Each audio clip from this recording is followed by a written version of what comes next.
So we'll go ahead and we'll get started now. Hopefully some more people will join us. Thank you all for coming. Today we are celebrating our documented the Alexandria National Association for the Advancement of Colored People 90th anniversary of our establishment of our branch. I'm Darylyn Franklin. I'm president of the Alexandria NAACP, and I would like to introduce our panel today. I'm going to start with Ms. Del Pepper, former City Councilwoman Del Pepper, Ms. Lillian Patterson, Ms. Jeannette Lightfoot, who was secretary of our executive committee, Mr. McArthur Myers, Mr. Michael Johnson, and our moderator, Ms. Audrey Davis. I would also like to recognize Mr. William Campbell, who's also on our executive committee, as well as Mr. Everett Lewis. I'm going to turn it now over to Brian and Jeff. They're going to begin the documentation or the viewing of the documentation of our branch. Thanks, Darylyn. I'm Jeff Flannery. I'm a reference librarian in the local history and collections branch here at the Alexandria Library, and I want to welcome you on behalf of the library. Thanks for coming out on your Saturday. We've enticed you with some refreshments, so if you stay through the program, we'd be delighted for you to join us afterwards. I've been at the library for over a year, and I'm a 30-year plus Alexandria resident. But it wasn't until I started working at the library that I really became involved in the history of the city.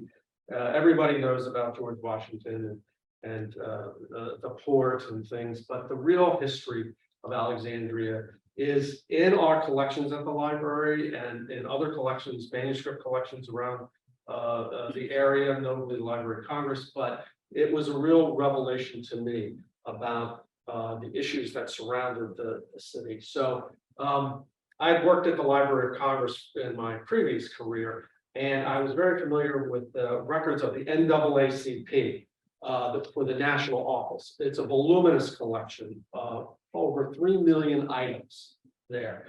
And I'd always had kind of an interest because I lived in the city in the branch records, which documented the relationship between the national office and the branches. And I would always peek in the Alexandria branch every now and then, and just to see, what they were talking about, what some of the issues. So my colleague Brian, I was chatting with him a few months ago, and we thought, it'd be great if we could get together a program to see about what kind of revelations that might have come from this archive. So Brian and I went to the Library of Congress, we dug around a little bit, we found some documents, and in the course of it, I have to admit, I discovered that, the branch has been here for 90 years now. Darylyn, you know that, and members of the branch, you know that, but that was somewhat of a revelation. And of course, birthdays, we like to celebrate birthdays. So Brian and I put together a small PowerPoint presentation based on the documents at the Library of Congress. And so we want to share that with you today before the panel gets going. And then what we were hoping is that the panel's experiences and with the NAACP and with the civil rights issues in Alexandria will kind of strengthen and kind of further illuminate some of the documents that we have. So, well, the first thing that we found out was, guess what? There was an attempt to have a branch before the 1933. In 1919, there was an application for a charter, and that was submitted to the national office. And the great thing about this is all of the names that are here. I mean, some of these names will be familiar to folks. Some aren't, but and then the occupations, that's what I found fascinating. So here we have a messenger, we have a chauffeur, we have a physician, teacher. It's just the whole gamut of the society, African American society in Lillian. And these people, had to pay, oh, now I'm gonna. I think they paid $1 to join, was it $1? Thank you. Oh, well, 1919, big money, right? So, oh yeah, that's right up there, there's a column, should have known. I think it's a wonderful document, that just gives kind of a snapshot into members of the community, the people that were kind of active. They wanted to be more active and to advocate for the civil rights of African Americans at the time. So anyway, as I said, there's some interesting names on here. The one that stuck out to me was Mr. Tucker. Mr. Samuel A. Tucker, he's on line number 4. He's a real estate agent. He was the father of Samuel W. Tucker, who was went on to become a lawyer for the NAACP. But again, there's a genealogical component to this document because again, it puts people, they have their addresses, they have their occupations. So it's a real, like I said, snapshot in time. Well, it's a little murky about what happened to the branch. It obviously became inactive fairly soon after that.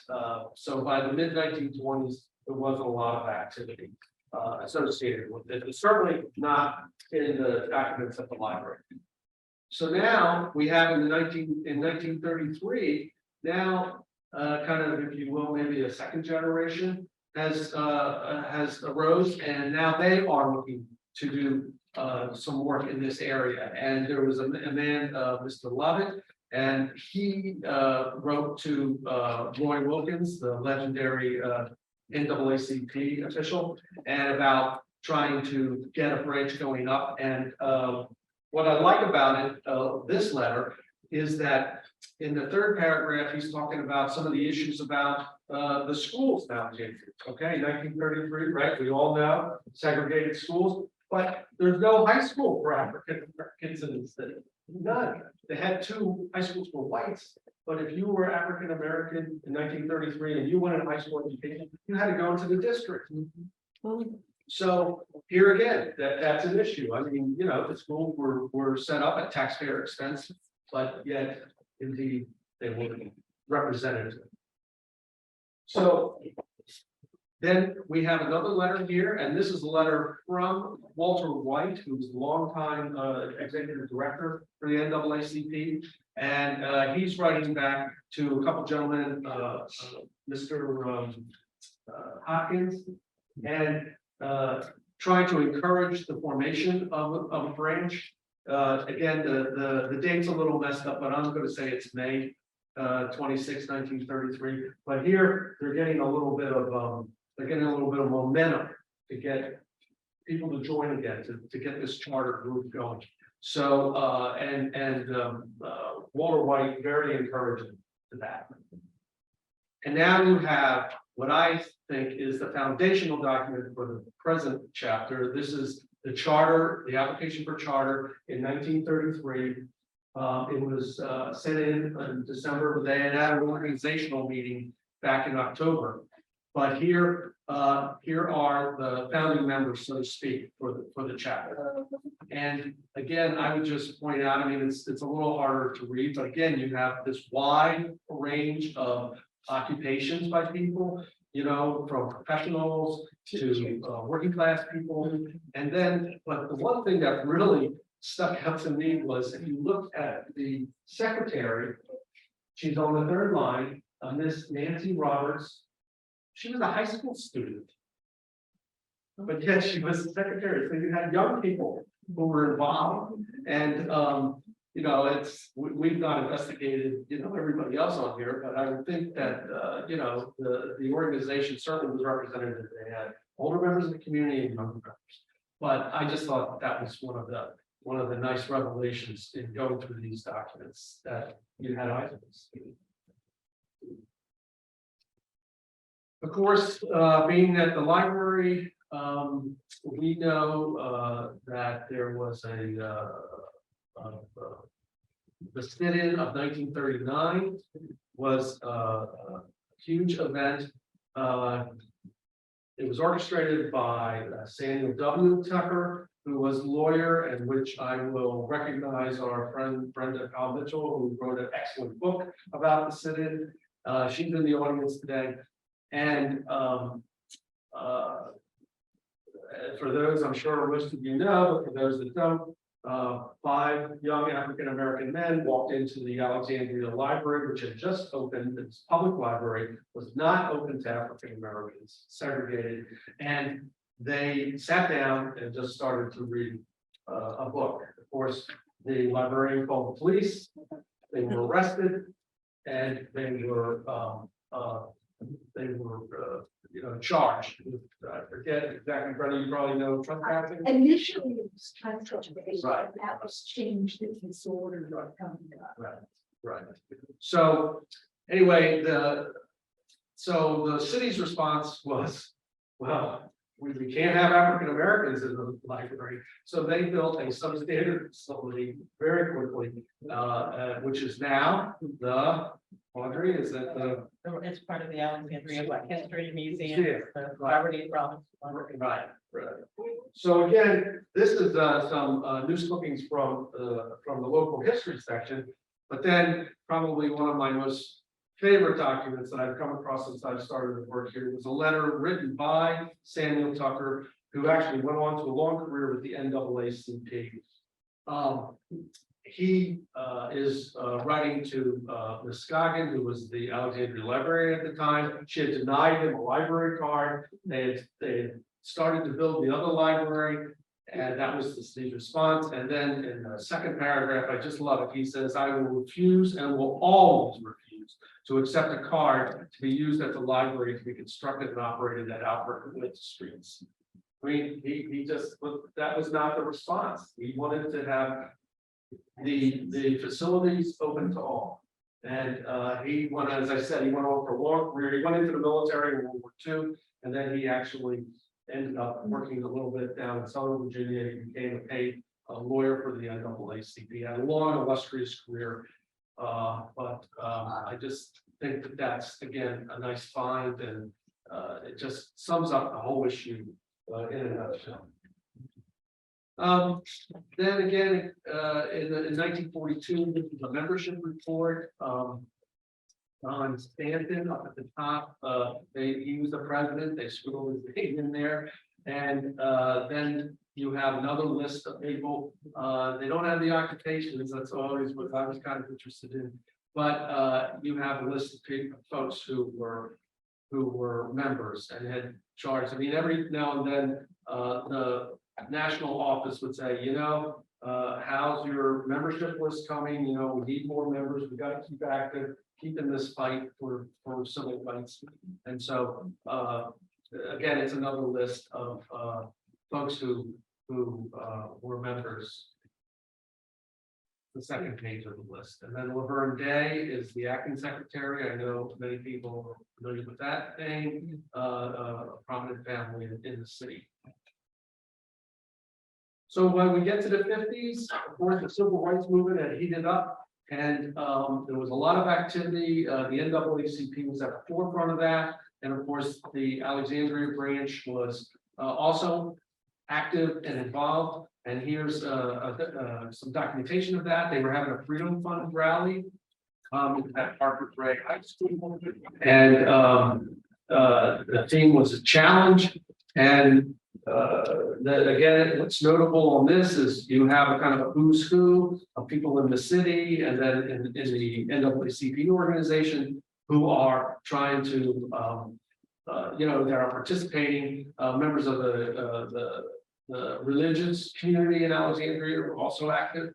And so again, this is just a wonderful documentation of the activity that is going on. And then here we have some lists of some officers from the branch, Mr. Brown, Mr. Terrell. These folks were active into the 50s and the 60s. We know from some of the other documents, and who again carried on. So at this point, I'm going to turn it over to my colleague, Brian Sando. Brian works in the local history section. He's going to come up and finish our PowerPoint here. And after Brian's done, then we'll turn it back over to the panel. Let me say thank you, Jeff. Thank you, Darrell. Thank you to our panelists, of course, and thank you all for attending. It's being recorded, so thank you to our communications team as well. As Jeff said, these are documents from the Library of Congress, and these documents that I'm going to show you will transition away from some of the members and some of the history of the branch occupation and look at some of the issues that they're. So this first document, I could not figure out who that James Heermans that you see at the bottom who wrote this. I didn't find it other than Alexandria resident, but at some point, he sends into the New York office of the NAACP that you can see up there, top left, this telegram, and I'll leave it up there so you can make it. This gives you a sense. This was sent January 11th of 1956. Gives you a sense of the times and some of the things going on. This is somebody apologizing for the discrimination that was going on at the time. Please, if anybody has questions. This is a member card of something that I did find in the directories yesterday. This is from 1958, and this is a member card. On the front of the card was the name James S. Rawlings. He lived at 316 North Patrick Street. Was married to a Mary E. Rawlings, and she owned a beauty shop that she ran right out of the same address. So this is his member card from 1958, and it gives you an idea of the purposes of the organization. He showed up in the 1958 and the 1959 Hill Alexandria City Directory. What is the spelling on that one? Oh, Rawlings, yes, it was Rawlins. And his name was James S. and he was married to Mary E. But it did have an N in it at the end. It was Rawlings. Now this is a memo from 1959, and there was a gentleman named Jesse DeVore who had helped in Arlington to integrate the schools. And this is a memo from Henry Lee Moon, who was in the organization, to Executive Secretary Roy Wilkins in New York, asking that if they could get Jesse to help out in Alexandria, as he had done great work in the Arlington schools to integrate. And I just want to point out one thing that resonated with me is that there, just before the last paragraph, he said the community attitude appears to be less favorable in Alexandria. So I don't know if that will guide our discussion with our panelists, but that kind of stuck out to me as somebody that works in local history. Gives you a feel for what was going on, and somebody that wasn't around for it, but reading that stuck out. You know who Frank Reeves is? That I did not find him in the directory, but that's the person who incidentally went to Henry Lee to try to get Jesse DeVore to help out. Now, this is a letter written by branch president Robert Terrell, as Jeff showed you on the 1956 program. Edwin Brown was the president in the 1950s, and the vice president was Robert Terrell. He becomes president by the early 60s. And this is a letter that he sends to Roy Wilkins again at the executive office in New York. And this is about housing. And this is a concern in the letter that the housing of minorities will be displaced by urban renewal. So I know the text is a little bit small, but in that second paragraph, he said that the city and its working to get federal funds for urban renewal has not done enough to make sure that the urban renewal displacement will be taken care of. So that's what this letter is about. He signed at the bottom. You can see that he says President Alexandria. And in January of 63, this went out to members in December of 62. But at the biennial banquet that was on Queen Street, January 11th of 1963, they brought in Roy Wilkins, and he was the speaker. And so this went out to folks for that discussion. Now, drawing attention to some of the issues, now we're on to desegregation in school cases. This is a case that was argued in 1959 and decided in 1960 on behalf of a family who was trying to get into the schools of their choice in Alexandria. So as you can see, it's versus the school board on this case. It was heard in the Fourth Circuit, United States Court of Appeals. And I just want to draw your guys' attention down at the bottom. You see Frank Reeves, obviously, was an attorney who asked about Frank Reeves. He must have been an attorney because this Oliver Hill, I want to say, was a firm. But you can see Otto Tucker there. That's Sam's brother. And so these are some of the lawyers that were on that case. And so I'm assuming that is the same. Yeah, I'm assuming that's the same Frank Reeves. NAACP working with urban Washington. Okay, thank you. So that, I'm gonna assume that that's the same Frank Bruce and then I'll show you like. Frank rebates. Yep, so this was a case from 1960 that I just wanted to draw your all's attention to Otto Tucker on that. So now we move into early 70s. And these are two gentlemen that were working for the bus transit system. They were bus drivers in the city. They wanted the right to express themselves and wear their hair and facial hair the way that they wanted. At the time, the president of the branch was, we had moved on. So in '69, Robert Terrell stepped down as president of the chapter. A gentleman by the name of F.J. Pepper took over. I think very briefly. Oh, There she go. okay. So there was an F.J. Pepper, and then in this article from the Alexandria Gazette of July 20th, 1971, by then it was a gentleman by the name of Urquhart Dixon. And this is a case that the Alexandria chapter took on for these two gentlemen. They won the case. They had been suspended, by the way, without pay for wanting to wear their hairstyle the way that they wanted, but they won the case. They got back pay. They received their back pay and they were reinstated. But that was from July of '71. And now we move into the later 70s. This is from 1977 from the assistant director in the executive office in New York, Ms. Mildred Roxborough. And she writes to now President Ulysses Calhoun that there is a lady that by the name of Dorothy Gales who is being discriminated against in her employment at the Alexandria Hospital.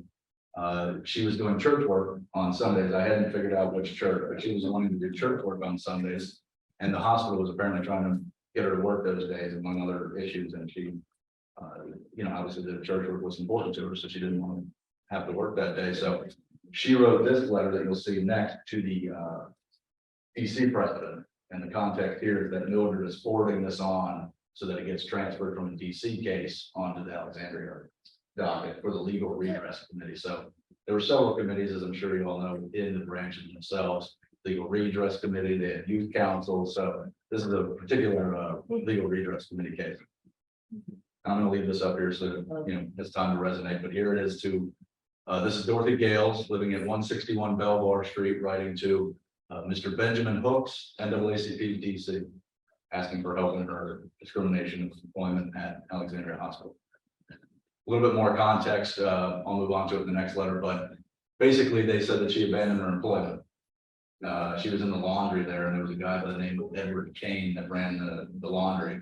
And in the letter, I didn't include that, but in that letter, he basically says, you took time off, you didn't return to work. So I said you abandoned employment, and she wanted to get, as you can see, a better reference and a proper letter of resignation rather than saying that she abandoned her employment.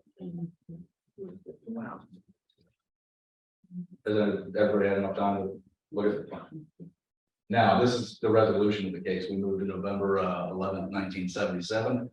And now they are right. So Mildred Roxborough has written to the Alexandria branch forwarding the correspondence. The legal redress committee is now writing back to her. As you can see up at the top, that's the letterhead from 77. The branch was located when they had a PO box. Anyway, they're writing back to Mildred to let them know that the case has been resolved. They worked with his name is Mr. Edward Sweet, was administrator of the hospital overall. And they got him to agree to remove the letter of abandonment of employment, and then on to the next page here, they have a letter of resignation. They had gotten that to her for signature, and then they are informing the national office that the branch of NAACP in Alexandria will continue to monitor problems confronting minorities of the Alexandria Hospital. That concludes the slideshow, and I'd like to turn it over to Ms. Davis, the director of the Alexandria Black History Month. Thank you so much. Thank you, Brian. Thank you. Those were amazing. Thank you very much. Yeah. Thank you for those amazing slides, which give us a great insight into the NAACP on both a local and national level. And it gives me great pleasure to be here to serve as moderator for this distinguished panel of guests that we have who are and have been impacted by the NAACP here in Alexandria. But I also know our audience is also full of people who have not either worked with the NAACP or been impacted by their work. So I invite you to share as we have a discussion. And the first question I want to direct to the panel, and we'll start with Darrell Lynn and work our way down, is just briefly in 2 minutes, tell me, what does the NAACP, the Alexandria NAACP mean to you in the city? It means standing up for equal rights and social justice in the city. Well, it's an instrument for us to be moving toward as much as possible integration and fairness everywhere. I want to say one thing about the city. They have started in a major way to be focusing on inclusion, equality, and equity, and just fairness. Absolutely. I think the NAACP is a vehicle that's working for all of us, and I'm glad to be a part of it. I find that the NAACP in Alexandria is a voice for the community. Sometimes had hard times reaching out to the community and convincing of that. But as in most situations, when there's trouble, people will come to us and will become widely involved. And I think we need to continue being that voice. Good afternoon, everyone. When I think of the NAACP in Alexandria, I don't isolate it. I see it as a continuum of 1676 to 2023. Bacon's Rebellion of 1676 and everything else in between is a continuation of the story leading up to what we accept as NAACP. As for myself, I only stand on the shoulders of those who resisted from 1676 to 2023. How you doing? For me, I got involved with the NAACP at a very young age, coming off Queen Street, Queen and West Street, and I had an aunt that was involved. So my first experience was trying to find out what was the purpose of the NAACP. And at the time, it was very limited conversation on where Blacks stood in this community. As I got older, I participated in where Audrey's museum is now. We used to call it the Counseling Center. And that was a spinoff of young folks coming in through the NAACP. We used to sit in there and try to organize and see how we can make it better in our community. Got Dr. Jerry Gibbs and Robert Owens. And when Dr. Gibbs said Dr. Jerry Gibbs, I thought he was a medical doctor, not knowing at the age of 10 that you could have a PhD and be called a doctor, but not be a medical doctor. So we learned that. But one thing I pushed with the NAACP was to make sure that we lended a hand in our community to make it better. And out of the 10 young men that came into that meeting, only 2 of us actually came back that was born and raised here to serve. One just retired, Mr. Teddy Jones, that founded the Untouchables, and myself. And I think that's what drives me each and every day to work with the people I work with, to be inclusive and not exclude anyone. And I don't know if Audrey can tell you, but I just won the Michael T. Miller Award about a week ago. And in his speech, I talked about not erasing anyone's history, that all of our history can, and it needs to be collected and gathered together.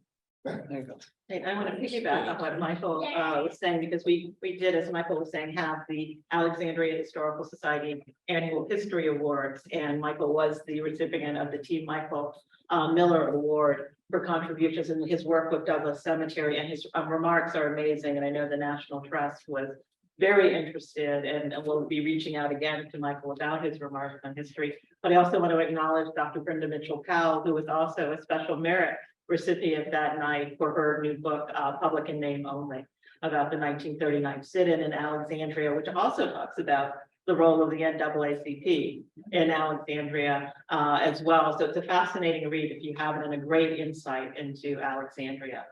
Another question to all the panelists: who stands out to you as some of the leaders of the Alexandria NAACP? We saw some names up on from the early chapter in the 1930s and from the initial charter in 1919. But what are some of the names? And Mrs. Becker, I'll let you go. Oh, You, yeah. Oh, I thought you were saying you wanted to, yes. okay, well, I cheated. What I did was, I had an old program from about 1968, 70, somewhere around in there. And I went through the names of those that just jumped out for me. So if you can stand it, I'd like to just read some of them and I'll be quick.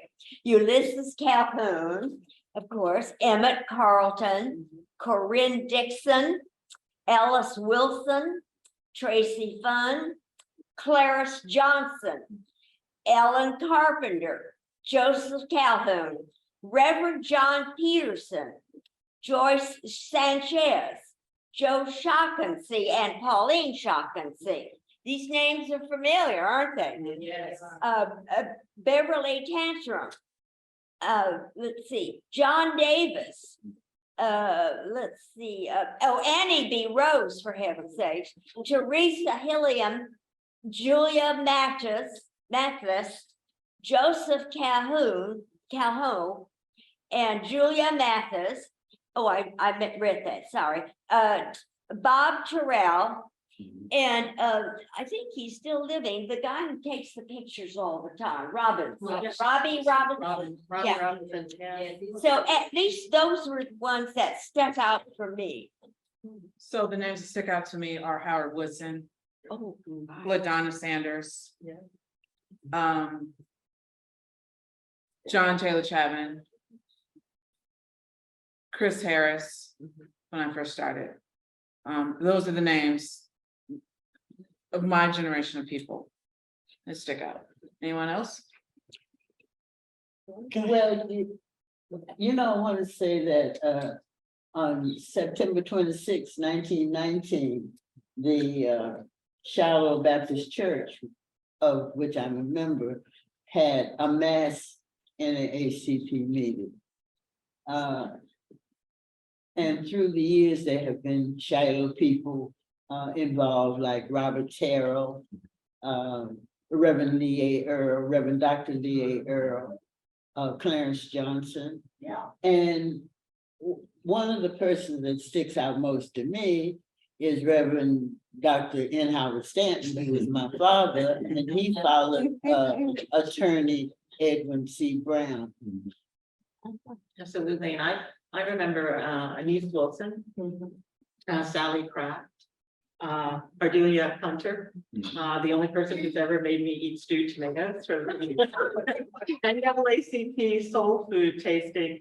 That was a part of the Black History Month programming, which was really wonderful, which not only shared the amazing culinary talents of the members of the NAACP, but there's no better time for people to get together to talk about issues than over a good meal and food. And so many, many years that went on, and we hosted it when we were the Black History Resource Center, and then later the Black History Museum, and then it moved to Charles Houston, but it was a wonderful, wonderful event. Jeannette? Yes, I'd like to mention all of the above, plus Everett Lewis. Yeah. Everett, who's sitting here trying not to be seen, has been our publicity chair for many years.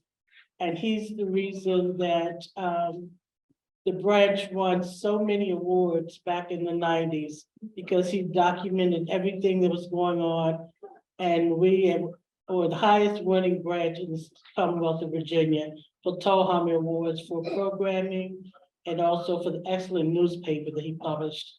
And there are samples of the newspaper available for you to see later. Sorry, I was a little late getting here and didn't get to put them out ahead of time, but we do have samples of that. And also some of the Tollhammer Awards we won for programming, and also awards for membership. And it's because of his record keeping and promoting us that we were able to do that. Yeah, absolutely. And I remember, Mr. Lewis, I was reading all of your membership reports in the banquet guides that we have in our collection. And I just also remember you bringing over copies of the newsletter to us at the museum. And I mean, it's so important because in reading your reports, finding out that, I think I wrote down here in 2001, we had something like over 500 complaints of discrimination had come in to the local Alexandria NAACP offices. And then in 2004, I think it was like over 1,000 complaints had come into the NAACP office of discrimination within the city of Alexandria. It shows you where we were at that time. And then one person or two people to mention, of course, are our former city councilwoman Del Pepper and her husband, Dr. Pepper, who worked with the NAACP for a long time, and Dr. Pepper working for many, many years on membership and bringing many people into lifetime membership in the Alexandria NAACP. And then also, as LaDonna was just saying, as our current president of the NAACP, we also have a past president here with LaDonna Sanders, and we have Jeannette Lightfoot here, who also, Jeannette, you served as secretary for many years with the treasurer with the local branch of the NAACP. I wanted to have the three of you speak to women in the NAACP and their role. And I could open it up to, I don't want to put you on the spot, LaDonna, but would you say? Please, I just put you on the spot. Good afternoon, everybody. I think, as a woman in NAACP, it's really important for me just to really focus on issues that impacted not only women, but also being able to continue to build relationships between men and women. And so as a leader at the time, I really wanted to ensure that not only was there a focus on continuing to build the Black family, but also to ensure that as we are building the Black family, that we're bringing children along with them. Jeannette, would you like to speak to the women you've worked with and your work at the Alexandria? I've worked with some very strong women in the Alexandria NAACP. I remember when I first moved back to the city, it was Miss Wilson who encouraged me to become a member of the branch and helped push me forward.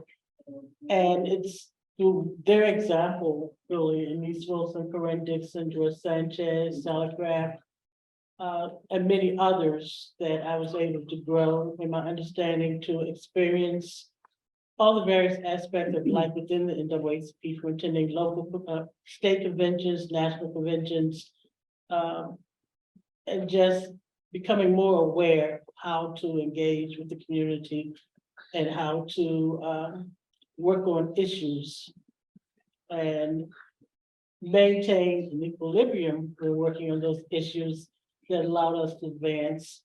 And I also say they worked very well with the men in the group. And it was also Ms. Wilson who encouraged me to work with the youth. And I worked with the Youth Council for about 15 years, and also the ACTO program for about 15 years, trying to grow them into responsible citizens as well. LaDonna? Daryl. Oh, I'm sorry. Daryl, I'm sorry. It's okay. I know LaDonna and I, we look alike. So, in coming to the city of Alexandria, the first person that I was a member of the NAACP prior to moving to Alexandria, moved in 2011, was Del Pepper. She took me to my first Freedom Fund. There I was introduced to a number of people. And then, of course, Brenda Adams, who was on our executive committee, and then Jeannette Lightfoot. So I work with a really, really good group of women currently, along with so all the officers currently of the NAACP are all women. Crystal Vandison Robinson, who couldn't make it here today. And then we have Beverly Tatum, who is also our housing chair. Very, very strong personalities, but I say, if you want anything done, give it to a woman and she'll get it done. So that is true. That is very true. Well said. I just talking about women. On a personal note, the strongest lady that I saw at a beginning age was my mother, Carrie Mike. My mother had 7 kids. We lived on Payne Street. In 1963, well, after 1960, she was a lady that made us watch the news. And that's pretty much how I got engaged with consciousness on social issues. We had to watch the news, Huntley Brinkley every day and be quiet. The other thing is, when President, I can go back to Eisenhower, when President Kennedy came in to office, they started talking about social justice in block chapters. My mother, Carrie, became a block chapter. So the registration for voter registration and so forth. So I was following her around. And one of the persons I met was Robert Turrell. Robert Isaac Turrell was the president of the Alexandria NAACP, along with a gentleman who was a straight at Roger Anderson. They were strong advocates, and Bernard Evans. So I followed Bernard Evans around when they were developing block chapters. So my mother with Robert Turrell, when he was getting ready to organize the march to Washington in the bus trip, my mother said, I'm going. She worked at a school cafeteria manager, but at the same time worked at a restaurant. I ain't gonna call it a name. But the restaurant managers came to the house and I'm sitting up there as a little 11-year-old watching the carrier. If you don't come back to work, you're fired. My mother said, how you gonna fire me? I quit. You can't quit. You can't fire a person that quit. And out of that, I knew she was involved with NAACP. I watched integrity and principles that came real conscious to me at that time. And then as I learned and lived, they uncompromised. And if you think in terms of the NAACP, when they started it under the Niagara movement, they was enforcing the 13th, 14th, and 15th Amendment as it relates to the first free. Because after Reconstruction, the first free, if you look at the 29 men who became the Niagara movement, if you look at the beginning of the charter, Declaration of Principle, you'll see that those individuals, W.B. Du Bois, are first free after slavery, Civil War. So anyway, the point is, the same principle that they were fighting for, and what was they fighting for today, is the same thing I saw in my mother. And I said, the lady with 7 kids. Wow. So what happened the week after? They said, if you march for that communist, Next week they came to the Carrie, can you come back to work? And my mother said, well, let me think on it. And I'm looking at them. The next thing I know, they sitting in the backyard drinking some old Crow Hotel or something. You know, and I'm like, okay, compromise when you can, compromise when you don't have to. So then I see Mr. Fun, Mr. Burke, George Weber, so many people, black and white, like the Citizen Association, Bernard Hunter, Helen Miller, they were fighting. And then, and then by now it'd be quick. But the fact that the Alexandria will now hire the kids, I wound up going to DC to work. And that's my genesis and energy to come back and give something back to my community. So when I left DC, I was under tutelage of Sterling Tucker, Sterling Tucker, Marion Barry, Calvin Roloff, all kind of people. And they were not walking the walk, they were fighting the fight. And so I learned the strategies from them. But in Alexandria, you had John Davis, who was a great man at Urban League, founder at North Virginia Urban League at Meade Memorial. And of course, Mr. Terrell, Roger Anderson, and many, many more. And you got 3 here. George Rowland, Miss Bird, of course, Miss Patterson. I watched them watching. And they were eyeball raising women. Can't say a word, but they watched you and they kept you out of trouble. And you knew, and the brothers on the block and the community said, here comes Miss Helen Miller, straighten up, fly right. Here comes Miss Patterson, straighten up. All right, wait a minute. There's so many stories. And for me, it would be the name he just mentioned last, Miss Helen Miller, because I live down on the corner from her. And Miss Miller introduced me to Ulysses Callahan, who had his office on Queen Street. And I remember them telling me to go pass out these little leaflets and have people come to one of the meetings. And I ended up going on Payne Street, and it was a bicycle shop across the street called Snelling. And it was a guy named Mr. Marr. Mr. Marr was a bootlegger. I didn't know what a bootlegger was. I went in there, I gave him the flyer, and I said, he said, where you get this from? I said, Miss Miller told me bring you this flyer and say they want you at this meeting. I ended up getting a job with that bootlegger, picking up sodas for their weekend adventures, right? But the one thing that stood out about me about Miss Miller, and then some people he mentioned on the Bernard Hunter, Mr. Roger Anderson, I don't think they had their proper due in this city. I think that's something we need to work on. Miss Miller was the backbone of that community, and when my mother went to work. My mother went to work at 4 p.m. and got off at 1 a.m. in the morning. But we could go to Miss Miller, not only to get a meal, but to also be educated on what we should be doing in our community or coming out of that community. And I think my aunt, Carrie Dogan, another one who was a member of the NAACP, but I think she was secretary at one time or something she said, but they all instilled in us that Muhammad Ali said it best, we have to give to others for the work we pay here on earth. Give to others, not for them. Mike, I want to piggyback on what you're saying, because LaDonna was also mentioning it first in her remarks, and I've been thinking about it, bringing youth in. Yeah. And, you know, how the NAACP impacted you. And I just will throw this question out to the panel or anyone in the audience. I mean, what can we be doing now to bring more youth in to see the importance of the NAACP? And Well, I have a different thing to say. The city is in the process of renaming some of the Confederate streets. They were named after generals, and not just generals, but among that.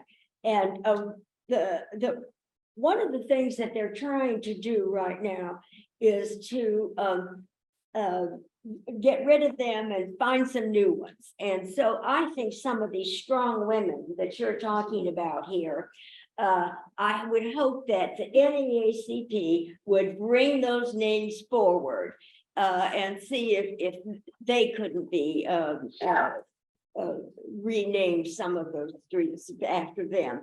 I say that because one of the directives that the mayor gave, he was the one who initiated this proposal of renaming 3 streets a year. And what I wanted to say is that his directive was that we should try to get women and minorities involved here, not just bringing names forward, but let's name some streets after women. Let's name some streets after persons that are in the minority. So I'd like to see the NAACP take a hand here as this develops. Let's see what we can do about getting some of these names suggested. And I think also bringing it back, and I'll get back to you just a second, when you're saying that in the streets, because it does go into educating our youth, because they need to know who these people are. Yes. And you often drive on a street or you don't know who this person is, or the fact that, you know, we have a street named after the founder of the Ku Klux Klan. Students need to know, they need to be educated. And we need to make those changes so that we have a city that's bound by equity and inclusion. Helen Miller and Annie B. Rose would be great suggestions. Yeah, we have so many In my Black opinion. women who have been important in this community. Let me try, when Mr. LaDonna, when you walk there with your kids, yes, that's the key, take a kid to a meeting, because that's what happened with me. You know, and I just happened to be fortunate to get another mother by the name of Ola Lawson, so you know. Anyway. But let me try to put something to you as a proposed to understand something. Because Brian put up there some dates, 1915, 1919, and 1922. How did that relate to Alexandria and the NAACP and the fight, because it came after 1933 for the request for the charter? In 1915, up in Falls Church, there's a section called Tenor Hill, which was African-American community, still there today.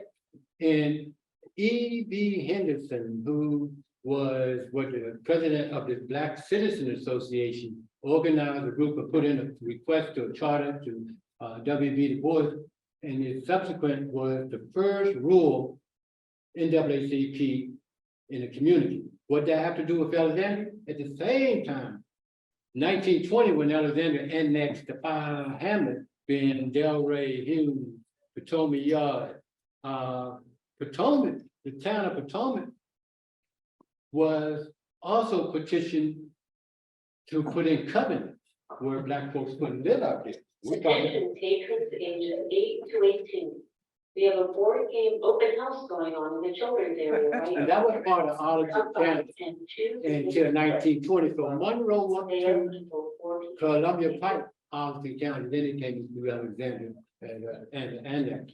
So what I'm trying to say, understand the tone in the declaration of the principle of charter for the NAACP and the for. Yeah, I'd like to touch on, when we talk about how we get the young folks involved, one of the missteps that was taken is that, and this is just my personal opinion, is that we didn't teach these kids their history. We didn't teach the kids and haven't taught them about the ones that laid the groundwork down, that sacrificed for some of us to come through those doors of trauma, or whatever you want to call it.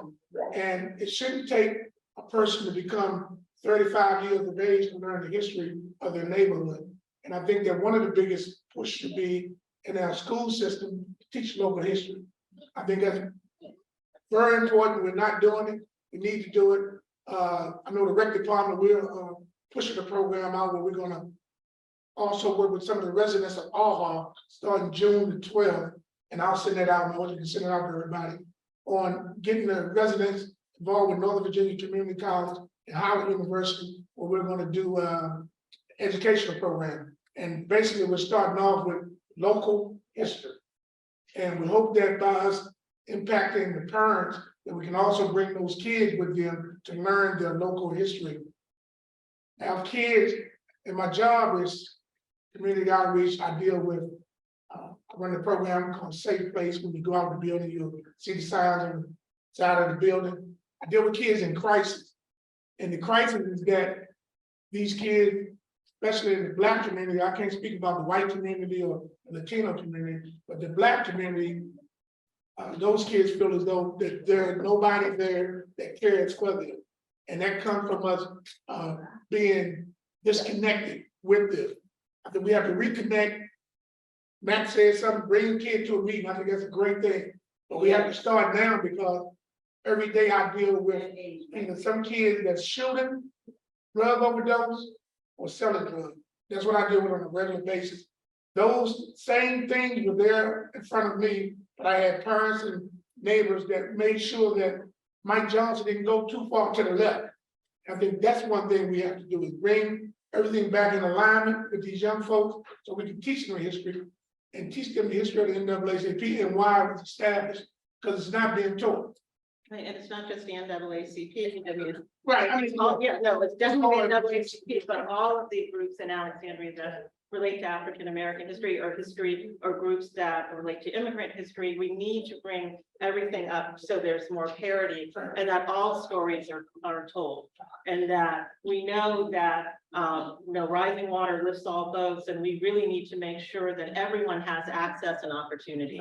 And you have people who look out for you, and we've been working with not only with the NAACP, Darylyn, and you and Mac are part of our steering committee for the ACRP, the Alexandria Community Remembrance Program, which talks about our lynching history and also history that we haven't been talking about in the schools, and we're working to get that into the curriculum. And I just wanted to mention that on May 20th in City Council chambers, we're going to be awarding prizes for the essay contest to Alexandria High School students who have written essays about our Black history in Alexandria. So I also want to invite you to attend that to support those students as well. But sorry.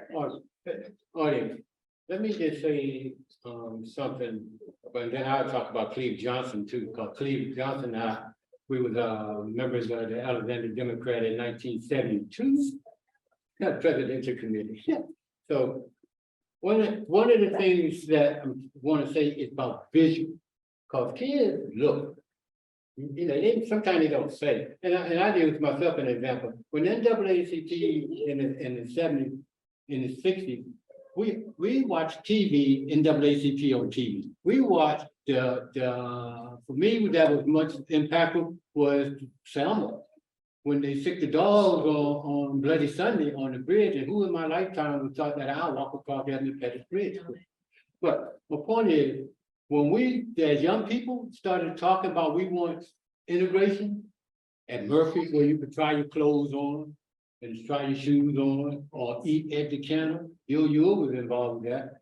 When we would march down to the city hall, or we marched to the school board. That's how the young student representatives on the school board now, because my age group watched the NAACP keep us out of trouble as a strategy. Marching from TC down to the Companion Center or school board for Black study. Wendell Evans, we call him Boo-Boo.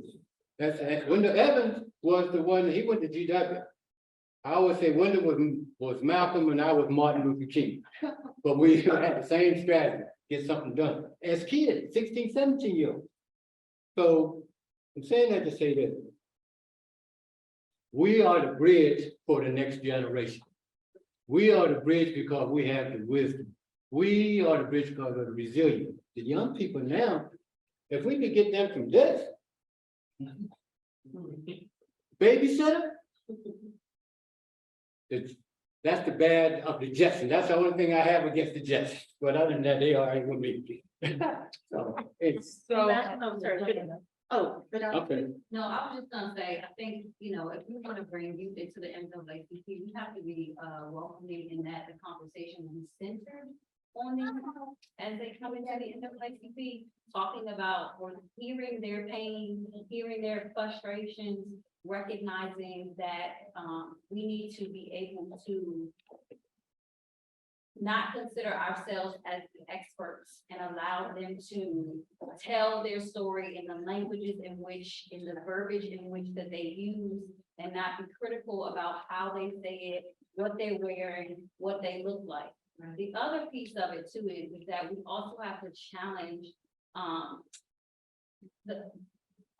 the barriers that get money and resources into the NAACP, and whether or not it is, you know, whoever is the face of the NAACP or whatever the competing interest is at the time. But the youth have to be the center of the conversation. We have to be willing to allow them to lead. Secondly, there is a big displacement of African Americans in the city.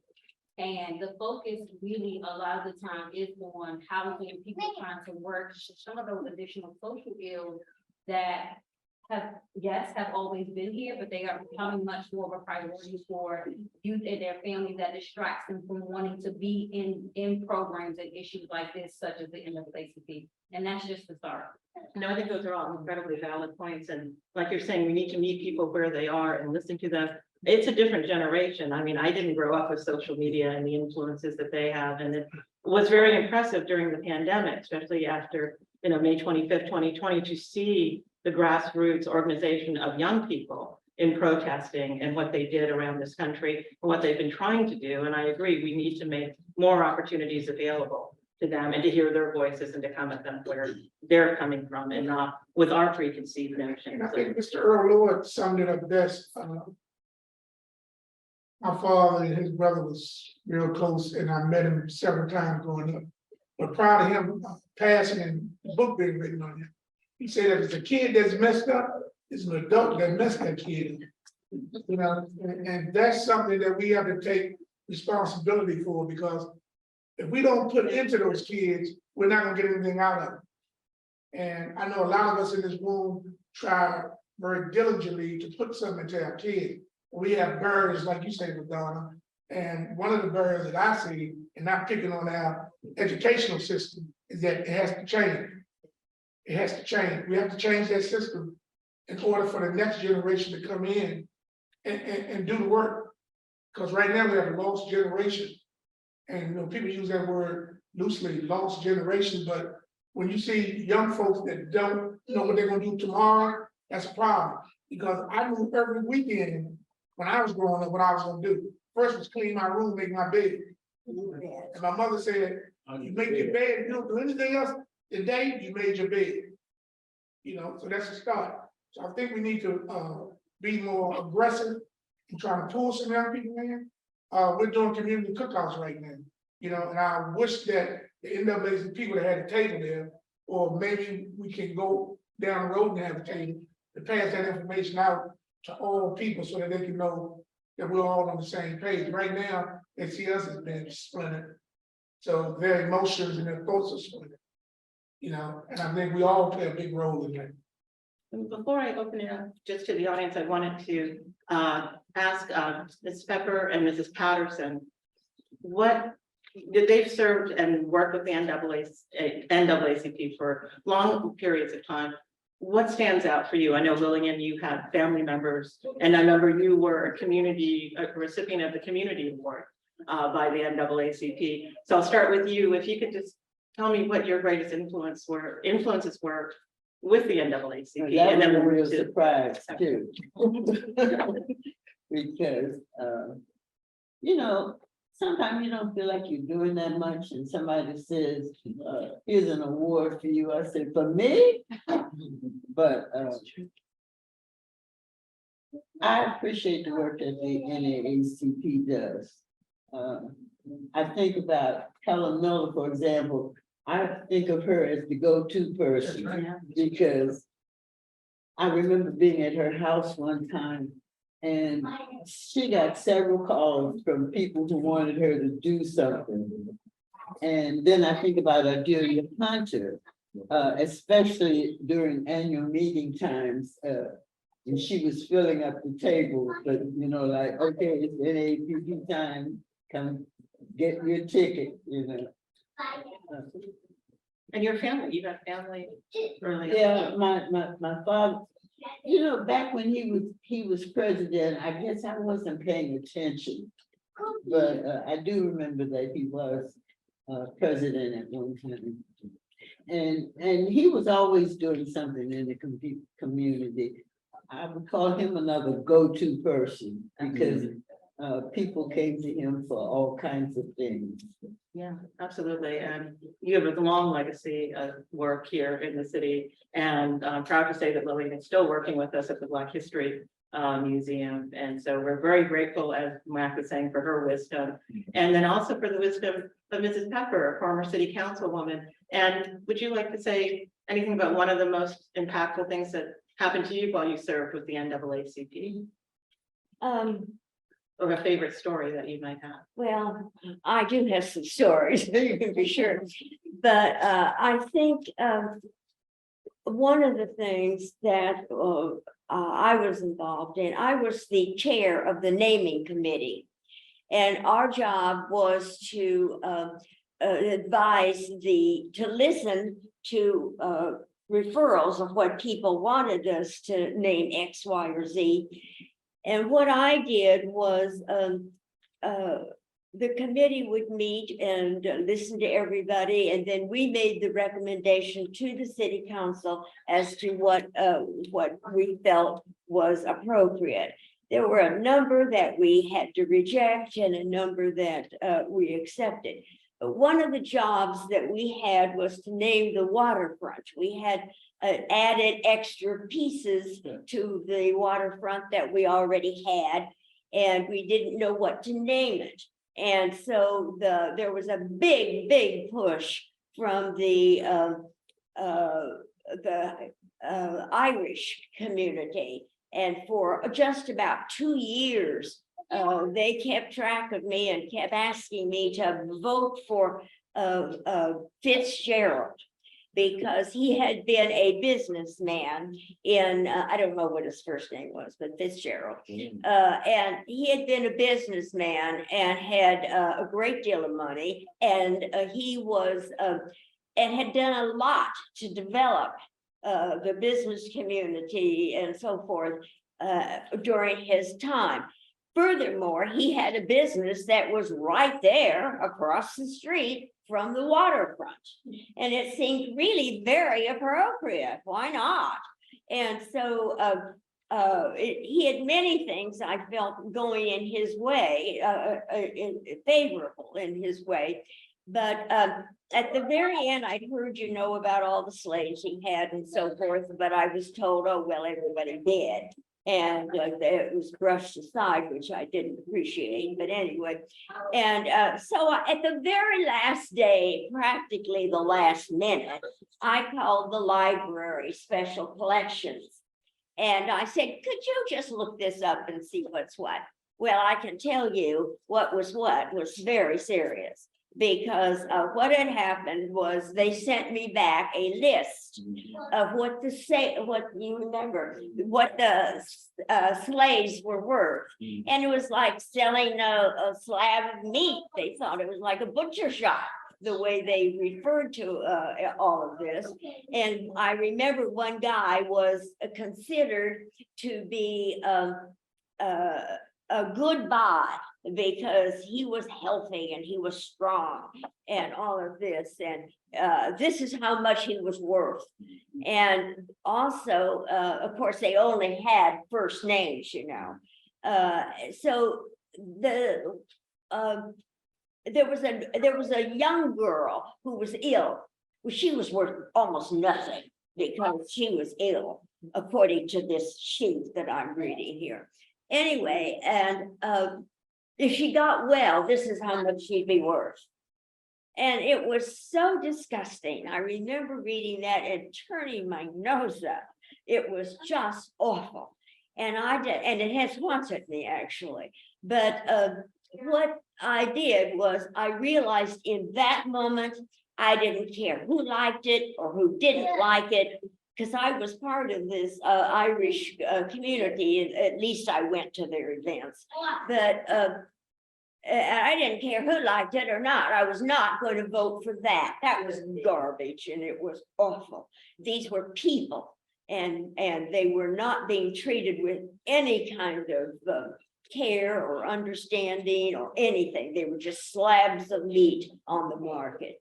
Anyway, so I didn't get a chance to even talk to my committee because it was so late in the day and I had to run to my meeting. And when I got to my docket item, I had to tell people, I just cannot vote for this. I'm so sorry. Well, you can imagine there was a big crowd there and they were all mad at me and Dell will get you at election day. Well, I didn't care because I was not going to vote for that no matter what.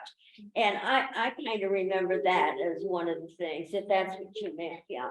Yeah, John Fitzgerald was a very. And to piggyback on what Dale was saying, she came to Alpha Street Baptist Church. We were having the social justice ministry, we were having a candidates forum.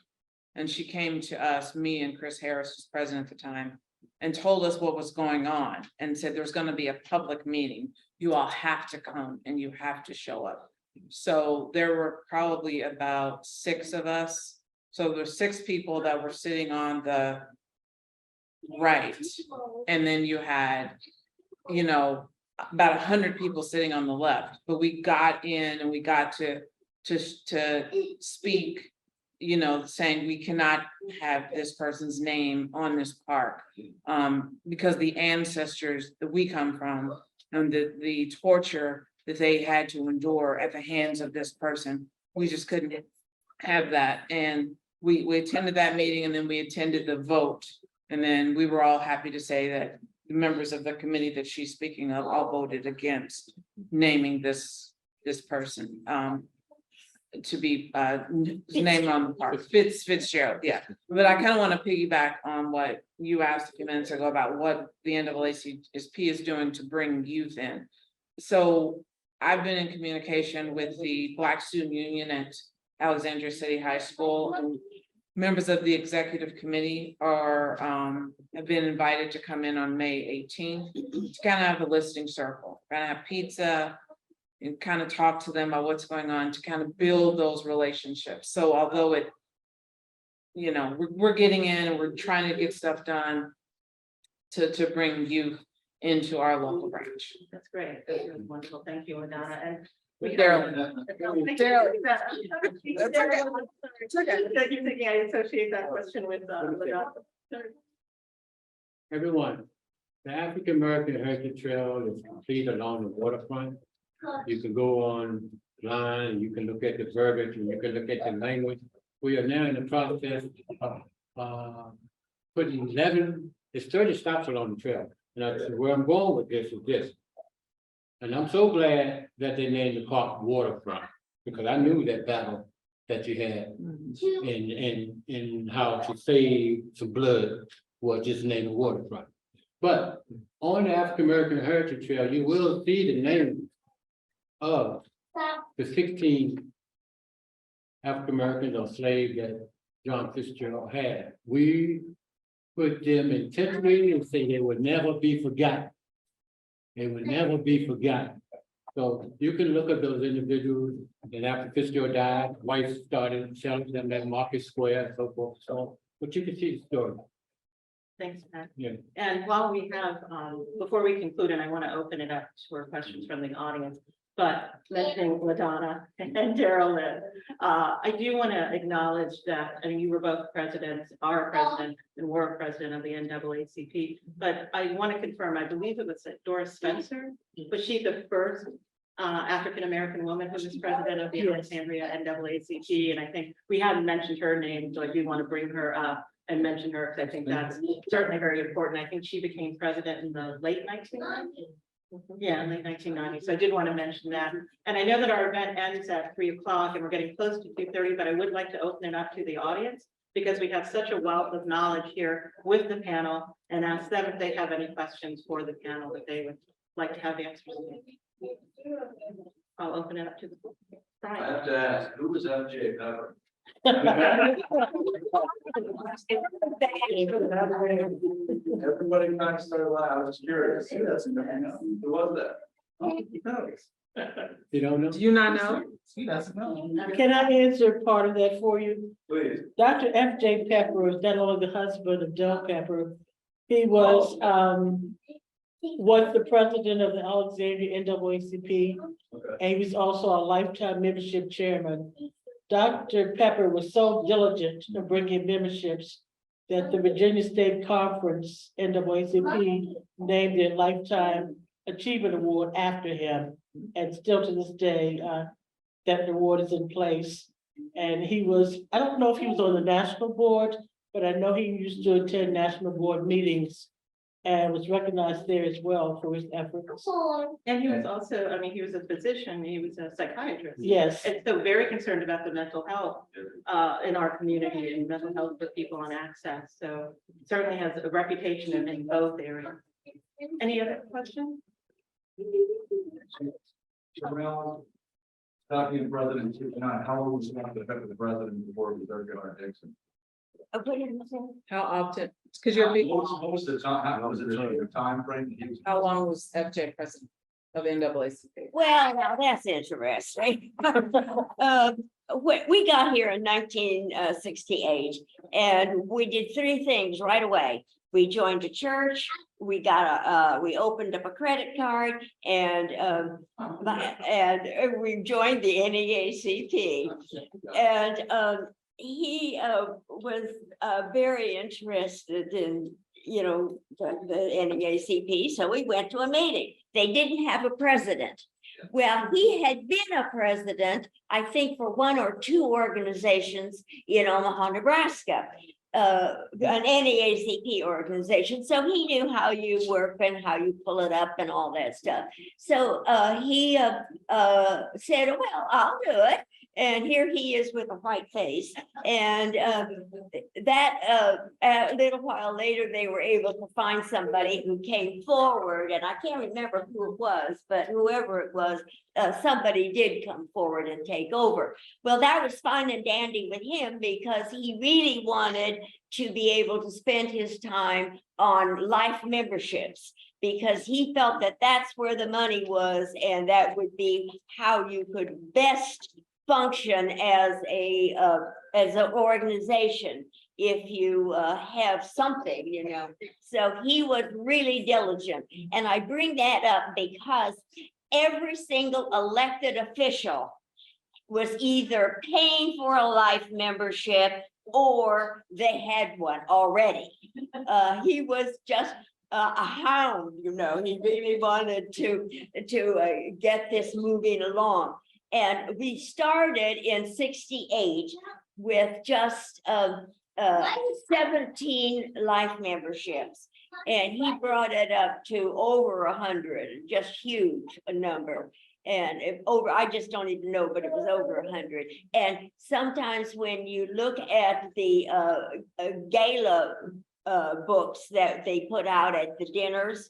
They list who the life memberships are, and it's considerable. And I'd like to see our branch here keep that going so that they have something if they need it. If you need a lawyer, for example. And we were pretty good about having powerful lawyers, as a matter of fact.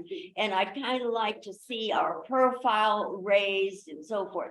But you really need that. Now, the problem is a lot of the churches who have already paid in, and a lot of the people who might, but there are always new people coming along. And I think if we could just get the right person, and not me, the right person in that, well, I've known you gotta grab first and say no. I'm 85 years old, for heaven's sakes. But anyway, what I was gonna say is you need the right person with that kind of can-do spirit. So anyway, that's my 2 cents. And also, before we go, Incidentally, could I just say, Dr. Pepper isn't here today because he has Alzheimer's and rather advanced. And so he is home with a caretaker, of course.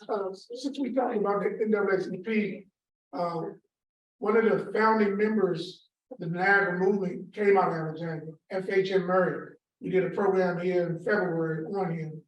He lived on, he had a house on Princess Street and Alpha Street. His grandson also became one of the persons that was involved in the 1939 sit-in. So we can't get him. And then what spun off from, and I was sharing with Audrey when I first came in, because I'm a history major at Compton State. They just made me the president of the, I don't know how, but they just made me the president of Phi Theta Honor Society, History Honor Society. But he also formed what he called the Dubois Circle in Baltimore. It was just 30 women and their daughters, they're still in existence. But if you are a daughter of one of the original members, you automatically come into that circle. And it's nowhere else but Baltimore. And I was very interested in researching, finding out about the Dubois Circle, because I would think that it was nationwide, but it wasn't. It's a group of women of 30 in Baltimore that still exists. The reason why it's only 30 is because the first meeting that the women held with Dubois under such instruction, it was only 15 people showed up. And one of the founding members, female woman, she said, I think I can get 30 people in this room. So that's why it's been 30 to this day. That was very interesting. You can look that up on, it's called Dubois Circle. And I think the president is, last name, I think it's Sir Carter or something like that, but that's who founded it. They still are in existence. Let me say this about Freeman M.H. Murray. He was born in 1850 in Ohio and then came to Alexandria. Freeman Murray in 1903 was one of the founders of the Niagara movement.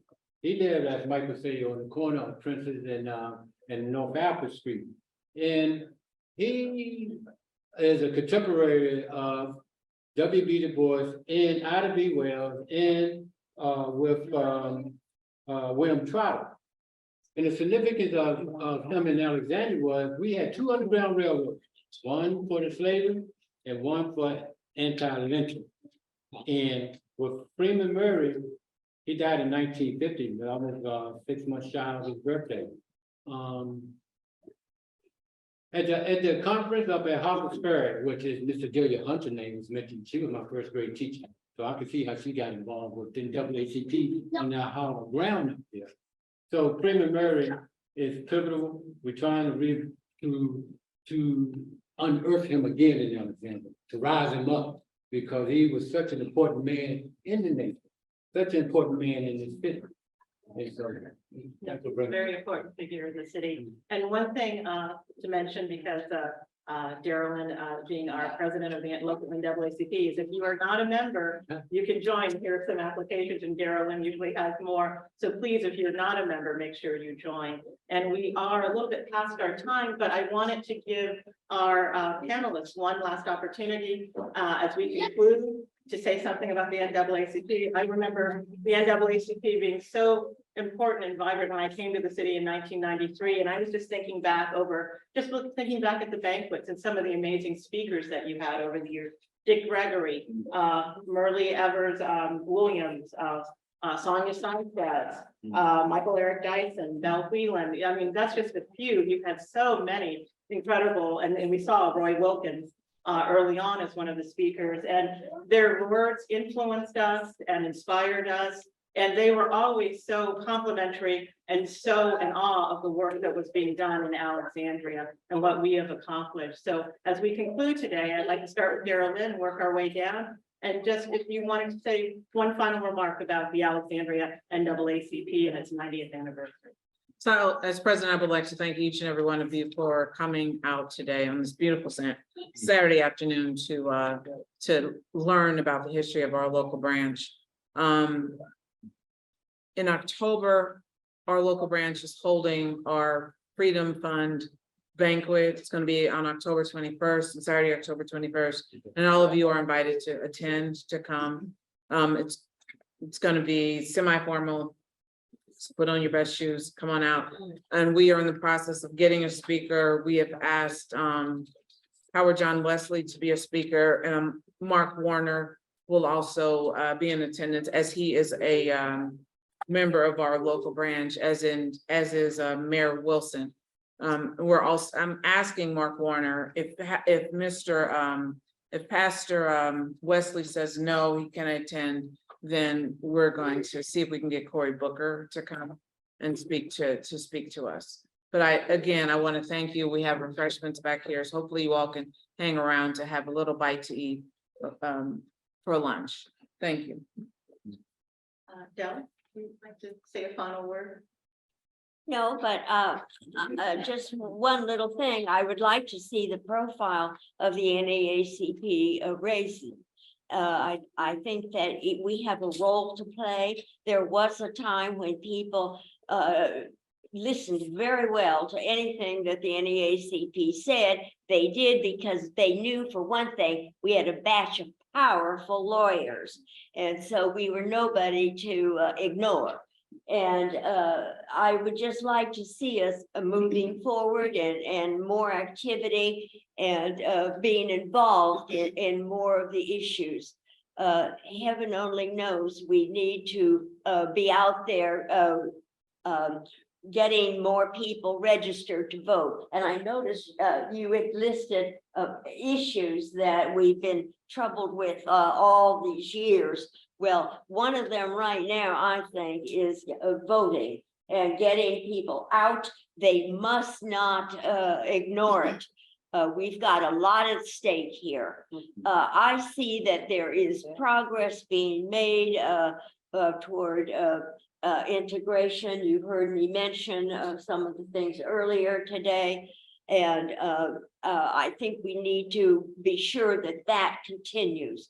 We need an NAACP that's out there vocalizing and coming to our meetings and having an opinion on this and that. During this last time when I didn't plan on being called on for this, but during this last period of when we were all stuck at home with our fear of the flu, I noticed that the unions were really rising. And I know right now we have both of our, both the fire department as well as the police have some form of a union. And they were been fighting for that, and they got it. Well, I want to see us with the same thing. Let's have, I had thought maybe the NAACP would be rising too, and that would have a higher profile, and that people would be listening to us about what we think is fair. I don't mean we all have to be on the streets demonstrating, but we do have to have an opinion on things, and we do have to be there. Thank you. Thank you. I think this is really, really a critical time, and it's important that we support the NAACP because there seems to be an effort to take us back instead of moving us forward. And I'm talking about us as a race. So it's critical. You need to vote. If you don't like what's going on, vote. You can change. Your one vote does make a difference. I remember we had a young high school student working with us at Black History one time. And she was running for an office. And she came back and she said, I won. I said, good. Did you vote for yourself? She said, yes, I did. And they won by one vote. I said, one vote counts in whatever you do. So vote and get other people to go out and vote. Thank you, Lillian. Jeannette? Membership is the lifeblood of any organization. And Alexandria NAACP has lost some membership over the years. But recently, we've been getting a lot of new members, and most of them are signing up online. And when contacted, when they register, they mention areas they want to be involved in, whether it's housing or voter education or youth. And when we call them with opportunities to work in these areas, they say, I don't want to lead it. I just want to be a part of it. Well, we're suffering because all these people are joining with good intentions of supporting the organization, but when it actually comes to putting their bodies in motion, we're suffering. So we really need for the citizens of Alexandria and those who are joining, for those who may join in the future, to come in with more than a notion of paying your yearly dues, come in with the notion of actually getting to work and help us build this presence back in the community that we so sadly need, and also especially to work with our youth. Thank you. Matt? I was just sitting there listening to the comments and also reflecting on what I was saying. And then one of the things that I mentioned earlier was 1676. That's what you don't know, that date is Bacon's Rebuild, Surrey, Virginia. That's when the international slave trade was decided until 1808, when the domestic slave trade came into being. The point is, Black Lives Matter then, Black Lives Matter now, and Black Lives Matter was the cause for the NAACP to organize.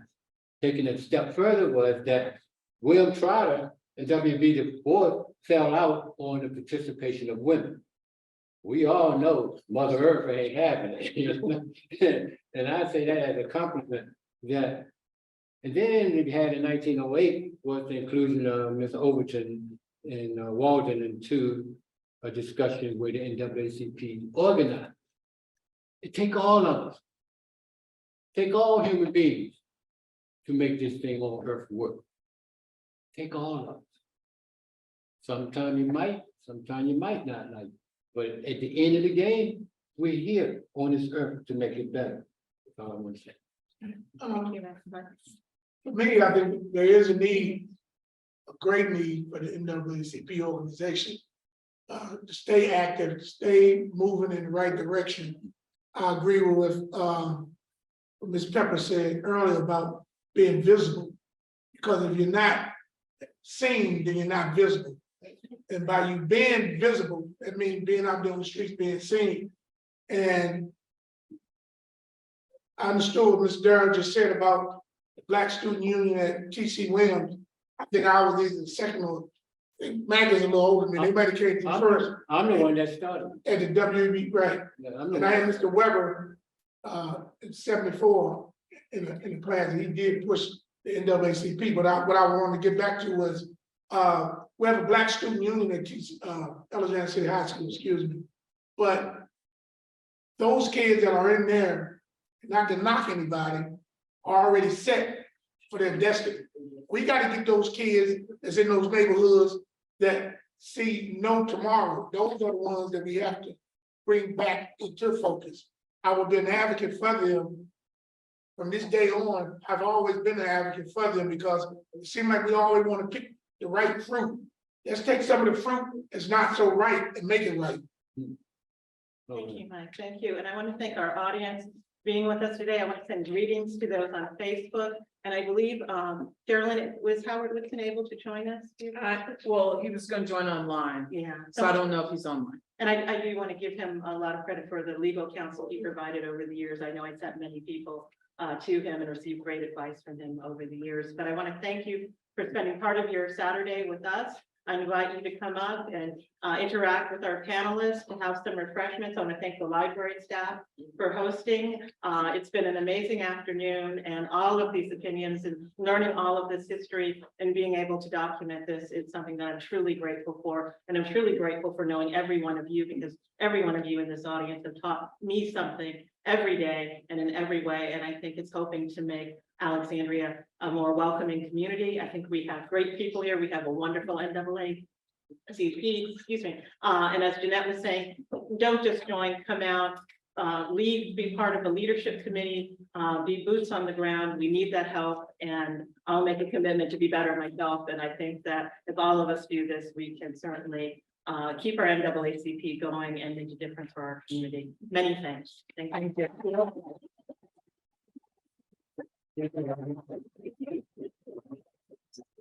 Correct.